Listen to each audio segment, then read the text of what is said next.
Stop everything, Foxes fans! We've got 3 massive Leicester City updates that could change the direction of this. Ben Nelson sends a powerful message. Andy King drops a worrying bombshell on the manager search. And the final story is the biggest of all. A player sale already in motion. You do not want to miss this. Stay with me until the end. Smash that subscribe button and let's dive straight in. Look, let me tell you something straight away. When a lad like Ben Nelson stands up and says the work has to continue, you know he gets it. He lives and breathes this club. One of our own. Academy lad, Fox through and through. And right now, in a season that's tried to break this football club in half, voices like his actually matter. 7 games without a win. A 6-point deduction slapped across our faces. Dragged into the bottom 3, like we've committed some unforgivable crime. But I'm telling you, the Foxes are not dead.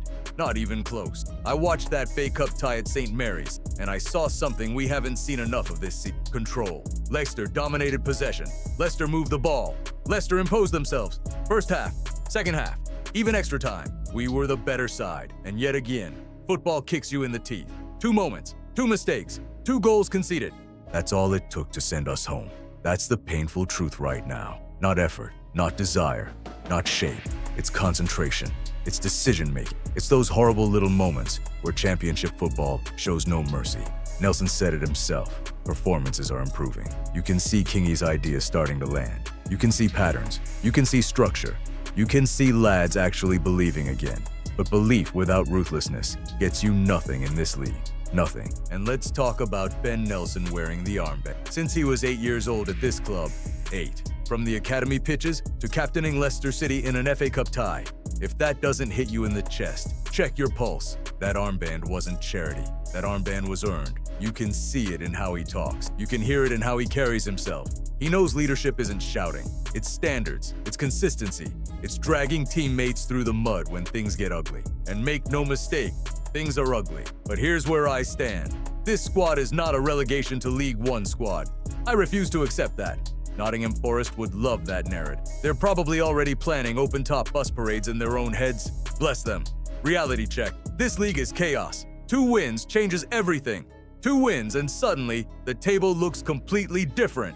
Now the focus switches to Stoke away. Another hostile ground. Another test of character. Another chance to prove we are not a soft touch. Nelson said it perfect. We cannot dwell. No sulking. No violin music. No self-pity. Work, train, fight, scrap. Compete. That's championship survival football. Luck will come. It always does. But luck only visits teams that keep knocking on the door. The Foxes keep knocking. And here's the big question for you, Fox. Should Ben Nelson now be a permanent starter and a regular captain in this side, even when senior players return? Or is that too much responsibility to place on a 21-year-old in a relegation scrap? Hit that subscribe button if you're passionate about Leicester and want to stay up to date. Let me be brutally honest. This situation is starting to feel less like a football club and more like a bad soap opera that refuses to end. Leicester City are supposed to be searching for a new manager. Supposed to be. In reality, it looks like nobody is searching for anything at all. We're drifting. No captain, no compass, no plan.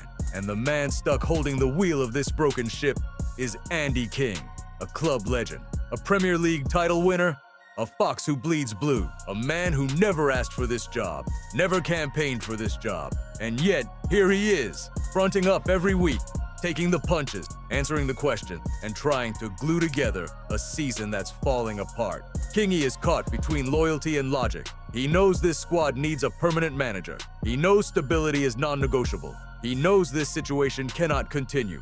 And yet, when asked about progress in the managerial search, nothing. No update, no explanation, no communication. That's not my opinion. That's coming straight from... Let that sink. The caretaker manager of Leicester City has not been told anything about who might be taking over Leicester. Nothing. That is staggering. This isn't some small League 2 outfit operating from a porta-cabin. This is Leicester City Football Club.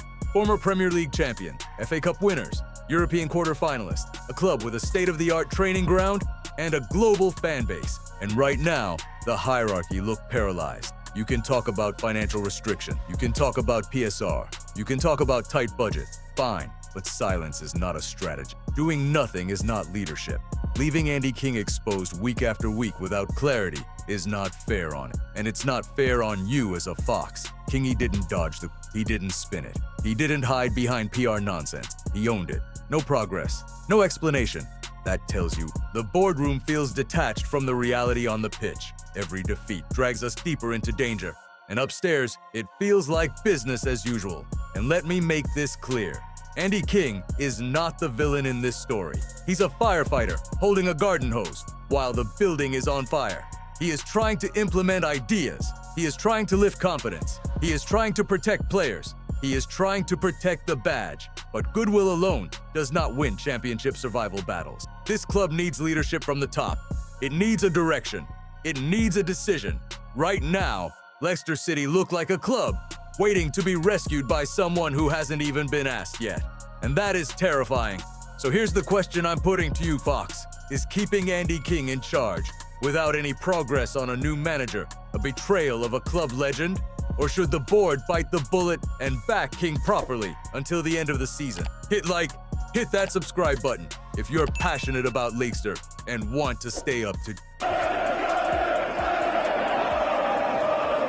So here we are again, another chapter in the great Leicester City clear-out saga, and this one revolves around Kulibally, a player who arrived with promise, stayed in the shadows, and now looks destined to quietly exit stage left. Kulibally came in from Parma back in January 2025, and let's be honest, it never really clicked. A handful of Premier League minutes, barely a sniff of a proper run, and before anyone could truly figure out what he was about, we were relegated, the chaos arrived, and his place in the squad evaporated. Fast forward to deadline day last summer, and the club ships him off to Sassuolo on loan. No obligation, no option. Basically a footballing, let's see what happens situation. And at first, it looked like another loan heading straight for the bin. Limited appearances, patchy performances, whispers from Italy saying all parties were open to ending the deal early. But football loves a plot twist. Now comes the U-turn. Sassuolo's manager, Fabio Grosso, has reportedly taken a real liking to Kulibally. Not polite interest, not mild curiosity, proper interest. The kind that leads to phone calls, meetings, and the magic words, permanent transfer. Negotiations have already started between Sassuolo and Leicester City. Let that sink in. Talks are active. An offer has been prepared. No figure mentioned yet, but the intent is clear. And from the Leicester side, even clearer. The Foxes want a sale, not a new loan, not a second chance, not a romantic redemption arc. A sale. Coulibaly may have a contract at Leicester until 2029, but make no mistake, he has no future at the club. This is about raising funds, trimming the wage bill, and correcting past recruitment mistakes. And honestly, this one feels straightforward. Coulibaly is 26, entering his prime years, and Leicester simply cannot afford to stockpile players who are not central to the rebuild, especially with PSR breathing down our necks and survival in the championship hanging by a thread. Yes, his AFCON performances for Mali have caught the eye. Napoli, Wolfsburg, Real Sociedad, and Marseille have all been sniffing around, but right now, Sassuolo are in pole position. They already have him. They already know him. They already want him. From a Leicester perspective, this is business, not emotion. If Sassuolo put a sensible offer on the table, the Foxes should snap their hand off, because every sale matters now. Every pound reinvested wisely matters now.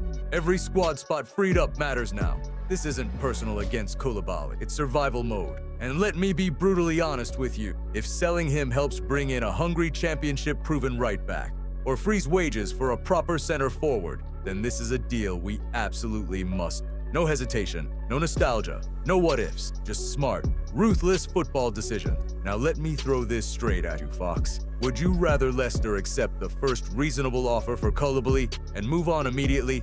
Or should the club try to squeeze every possible pound out of Sassuolo, even if it delays the rebuild? Hit that subscribe button if you're passionate about Leicester and want to stay up to